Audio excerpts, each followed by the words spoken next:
গুপ্ত গুপ্ত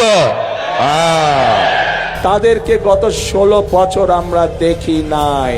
গুপ্ত আপনার শিবিরকে বলেন। জনগণ যদি বলে যে 17 বছর যারা দেশে না থেকে এখন আসছে তারাই গুপ্ত ছিল, জনগণ যদি বলে সরকারের মধ্যে উপদেষ্টায় লুকিয়ে থেকে তারা এখন পররাষ্ট্রমন্ত্রী হয়েছে, আপনি গুপ্ত। বাংলাদেশের রাজনৈতিক ময়দানে একটি স্পষ্ট বিভাজন তৈরি হয়েছে। রাজনৈতিক নেতারা গুপ্ত বলে একে অপরের দিকে আঙুল তুলছেন। গোপনীয়তা অস্তিত্ব রক্ষার কৌশল, কোনো পছন্দের বিষয় না বা কোনো চয়েস না। শিবিরকে মেরে ফেলা জায়েজ, গত 17 বছরে সমাজ এবং রাষ্ট্রে এটি প্রতিষ্ঠিত হয়ে গেছে। কোনো শিক্ষার্থী যদি ক্ষমতাসীন দলের বিরোধিতা করে সেক্ষেত্রে তাকে গুপ্ত ট্যাগিং করা হয় এবং তার অধিকার খর্ব করা হয়, তাকে অত্যাচার নির্যাতন করা হয়। একটি হচ্ছে কৌশলগত গোপনীয়তা বেঁচে থাকার জন্য, এবং আরেকটি হচ্ছে প্রশ্ন যে এখন তো পরিস্থিতি বদলেছে, এখনো কেন গুপ্ত রাজনীতি? গুপ্ত একটি মাত্র শব্দ, কিন্তু এই শব্দটাই এখন বাংলাদেশের ছাত্র রাজনীতিকে দুই ভাগে ভাগ করে দিচ্ছে। ক্যাম্পাসে ক্যাম্পাসে রক্ত ঝরছে, সংঘর্ষ হচ্ছে, রাজনৈতিক নেতারা গুপ্ত বলে একে অপরের দিকে আঙুল তুলছেন। কিন্তু এই গুপ্ত রাজনীতি আসলে কি? কেন এটি হঠাৎ করে আলোচনার এত কেন্দ্রে চলে এলো এবং এর পেছনে আসলে প্রশ্নটা কি? গুপ্ত শব্দটির আবিধানিক অর্থ গোপন বা লুকানো, কিন্তু বর্তমান প্রেক্ষাপটে এই শব্দটি রাজনৈতিক গুপ্তচর বা ছদ্মবেশী অর্থে ব্যবহৃত হচ্ছে। মূলত 2024-এর গণঅভ্যুত্থানের পর থেকে বাংলাদেশ ইসলামী ছাত্র শিবিরের অনেক শীর্ষ নেতার অতীতে ছাত্রলীগের সাথে সংশ্লিষ্টতার তথ্য বেরিয়ে আসার পর এই শব্দটির ব্যবহার বেশ বেড়ে গিয়েছে। ঢাকা বিশ্ববিদ্যালয় কেন্দ্রীয় ছাত্র সংসদ ডাকসুর ভিপি সাদিক কায়েমকে একসময় দেখা গিয়েছে নৌকা নৌকা স্লোগান দিতে। আবার সাধারণ সম্পাদক SM ফরহাদ ছাত্রলীগের কমিটিতে থাকার অভিযোগ রয়েছে। শুধু ঢাকা বিশ্ববিদ্যালয় নয়, চট্টগ্রাম বিশ্ববিদ্যালয় সহ দেশের বিভিন্ন বিশ্ববিদ্যালয় এবং কলেজের শিবিরের নেতাকর্মীরা আগে ছাত্রলীগ করতেন। আওয়ামী লীগের আমলে ক্যাম্পাসে টিকে থাকার জন্য এবং নিজেদের অস্তিত্ব রক্ষার জন্য তাদের এই ছদ্মবেশ ধারণ করতে হয়েছে বলে দাবি করছে শিবির।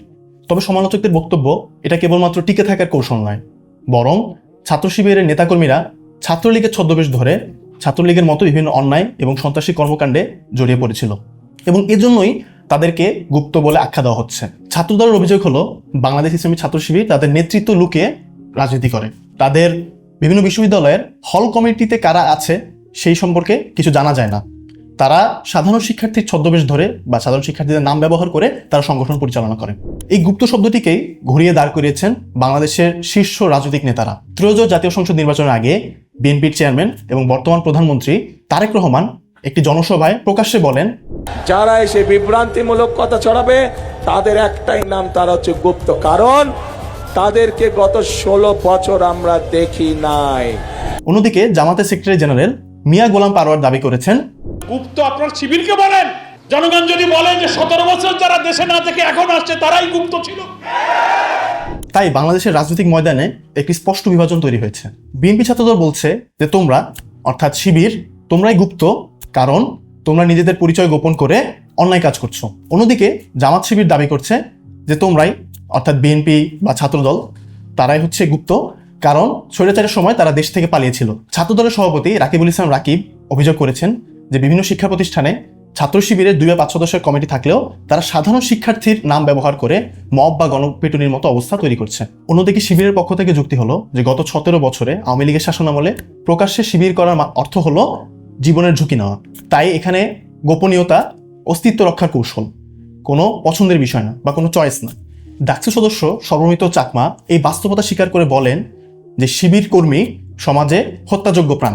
শিবিরকে মেরে ফেলা জায়েজ, গত 17 বছরে সমাজ এবং রাষ্ট্রে এটি প্রতিষ্ঠিত হয়ে গেছে, যদিও রাষ্ট্রীয়ভাবে তাদের উপর কোনো নিষেধাজ্ঞা জারি করা হয়নি। বিএনপি এবং ছাত্রদলে অনেকে এও দাবি করে থাকেন যে যেই সকল শিবির কর্মী ছাত্রলীগের বেশ ধরে ছাত্রলীগের ভিতরে থাকতো তারা নিজেদেরকে ছাত্রলীগ প্রমাণ করার জন্য ছাত্রলীগের চেয়েও বেশি জুলুম করত। অর্থাৎ এখানে দুইটা বিষয় দেখা যাচ্ছে, একটি হচ্ছে কৌশলগত গোপনীয়তা বেঁচে থাকার জন্য, এবং আরেকটা হচ্ছে প্রশ্ন যে এখন তো পরিস্থিতি বদলেছে, এখনো কেন গুপ্ত রাজনীতি? গুপ্ত রাজনীতির একটা সুবিধার দিক আছে, সেটা হলো নিপীড়নমূলক পরিস্থিতিতে বা প্রতিকূল পরিস্থিতিতে সংগঠনের অস্তিত্ব টিকিয়ে রাখা। ঐতিহাসিকভাবে দ্বিতীয় বিশ্বযুদ্ধের সময় ফ্রান্সের রেজিস্ট্যান্স বা ভারতের স্বাধীনতা আন্দোলন কিংবা 80 দশকে পোল্যান্ডের সলিটারি আন্দোলনেও এই যে গোপন তৎপরতা বা গোপন রাজনীতি, এই বিষয়টা খুবই কার্যকর ভূমিকা রেখেছে। শিবিরের সমর্থকরা বলেন যে ছাত্রলীগের আধিপত্যের সময় এটিই ছিল বেঁচে থাকার একমাত্র কৌশল। বাংলাদেশের রাজনীতিতেও আন্ডারগ্রাউন্ড বা গোপন রাজনৈতিক তৎপরতা নতুন কিছু নয়। বাংলাদেশের স্বাধীনতা আন্দোলনে সিরাজুল আলম খানের নেতৃত্বে নিউক্লিয়াস ছিল ছাত্রলীগের ভিতরে গোপন অংশ। এই নিউক্লিয়াস বাংলাদেশের স্বাধীনতা আন্দোলনকে ত্বরান্বিত করতে বেশ কার্যকর ভূমিকা রেখেছিল।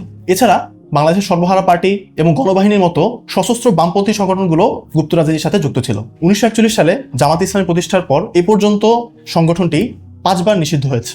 সর্বশেষ কোটা সংস্কার আন্দোলনকে কেন্দ্র করে 2024 সালের 1 আগস্ট বাংলাদেশে আওয়ামী লীগ সরকার বাংলাদেশ ইসলামী ছাত্র শিবির এবং জামাত ইসলামীকে নিষিদ্ধ ঘোষণা করে। কোনো দল বা সংগঠনকে যদি নিষিদ্ধ ঘোষণা করা হয়, সেক্ষেত্রে তারা প্রকাশ্যে রাজনৈতিক তৎপরতা চালানোর বৈধতা হারায়, ফলে তাদেরকে গোপন রাজনৈতিক পন্থা অবলম্বন করতে হয়। তবে আওয়ামী লীগের আমলে জামাত শিবিরকে খাতা কলমে নিষিদ্ধ ঘোষণা না করা হলেও রাজনৈতিক ময়দান থেকে তাদেরকে কার্যত উচ্ছেদ করা হয়েছিল। অন্যান্য যে কোনো রাজনৈতিক দলের নেতাকর্মীদের তুলনায় জামাত শিবিরের নেতাকর্মীরা বেশি অত্যাচার এবং নির্যাতনের শিকার হয়েছেন। 2009 সালে রাবি শিবিরের সাধারণ সম্পাদক শরীফুজ্জামান নোমানী খুন হন ছাত্রলীগের হাতে।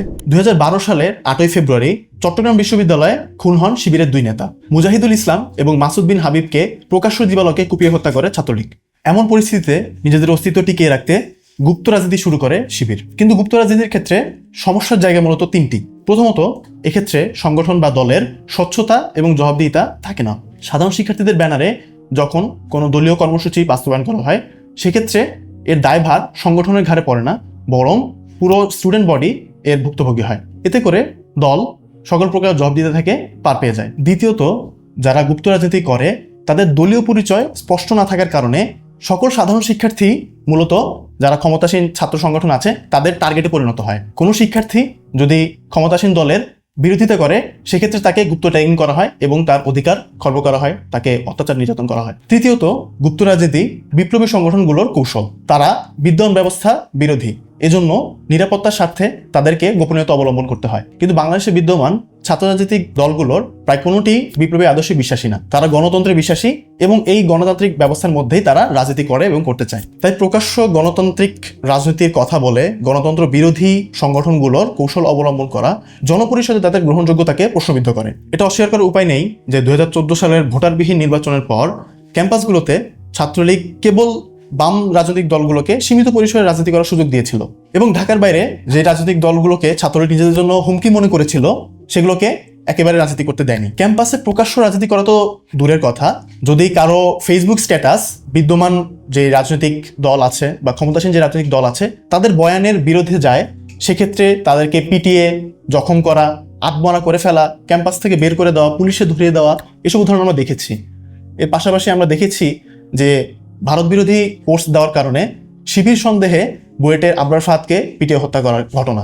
তবে জুলাই অভ্যুত্থানের পর আমরা সবাই একটা নতুন বাংলাদেশের স্বপ্ন দেখেছিলাম, যেখানে ক্যাম্পাসগুলো হবে জ্ঞান অর্জনের জায়গা, রাজনৈতিক সংঘর্ষ কিংবা রক্তারক্তির জায়গা না। অন্তর্বর্তী সরকারের সময় বাংলাদেশের বিভিন্ন ক্যাম্পাসে রাজনৈতিক কর্মকাণ্ড নিষিদ্ধ করা হয়েছিল এবং তা করা হয়েছিল আমাদের আগেকার তিক্ত অভিজ্ঞতার কারণে। ক্যাম্পাসে ছাত্র রাজনীতি প্রবেশ করলে ক্ষমতাসীন ছাত্র রাজনৈতিক দলের কাছে সাধারণ শিক্ষার্থীরা এক প্রকার জিম্মি হয়ে যায়। ক্ষমতাসীন ছাত্র রাজনৈতিক দল হল দখল, টেন্ডারবাজির মতো বিভিন্ন অন্যায় কাজ এবং সংঘর্ষে জড়িয়ে পড়ে। আবার ক্যাম্পাসে যদি একেবারেই ছাত্র রাজনীতি না থাকে, সেই ক্ষেত্রে বিশ্ববিদ্যালয়ের প্রশাসন এবং শিক্ষার্থীদের এক প্রকার অবজ্ঞার শিকার হয় শিক্ষার্থীরা।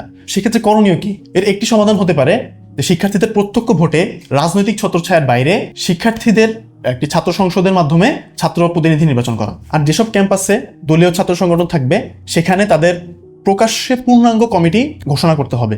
গুপ্ত রাজনীতির ফলে ক্ষমতাসীন যে ছাত্র রাজনৈতিক দল আছে তারা যাকে তাকে গুপ্ত ট্যাগ দেয় এবং তাদের মতামত এবং অধিকারকে খর্ব করে। এক্ষেত্রে শিক্ষার্থীরা বিভিন্ন অত্যাচার নির্যাতনের শিকার হয়, তাদের অধিকার ক্ষুণ্ণ হয়। পাশাপাশি ক্ষমতাসীন ছাত্র রাজনৈতিক দলকে এটিও মনে রাখতে হবে যে কেউ যদি তাদের রাজনৈতিক বয়ানের বিরোধিতা করে, তাহলে তাকে অত্যাচার করা এবং আইন নিজের হাতে তুলে নেওয়া বৈধ হয়ে যায় না। এবং যদি কেউ তাদের বিরোধিতা করে, সেটা করা মানেই যে সে বিরোধী যে রাজনৈতিক দল আছে তার সদস্য, বিষয়টা কিন্তু এমনও না। গুপ্ত রাজনীতি নিয়ে চলমান বিতর্ক একটি সত্যকে আমাদের সামনে হাজির করে। সেটি হলো বাংলাদেশের ছাত্র রাজনীতি এখনো স্বচ্ছতা, জবাবদিহিতা এবং অহিংসতার মূল্যবোধে বিশ্বাস করতে শেখেনি। তাই এখন প্রশ্নটা দাঁড়ায়, আমরা কি চাই আমাদের বিশ্ববিদ্যালয় বা শিক্ষা প্রতিষ্ঠানগুলো আবার সন্ত্রাসের আখড়ায় পরিণত হোক, নাকি এবার আমরা সত্যিকারের পরিবর্তনের জন্য আওয়াজ তুলব?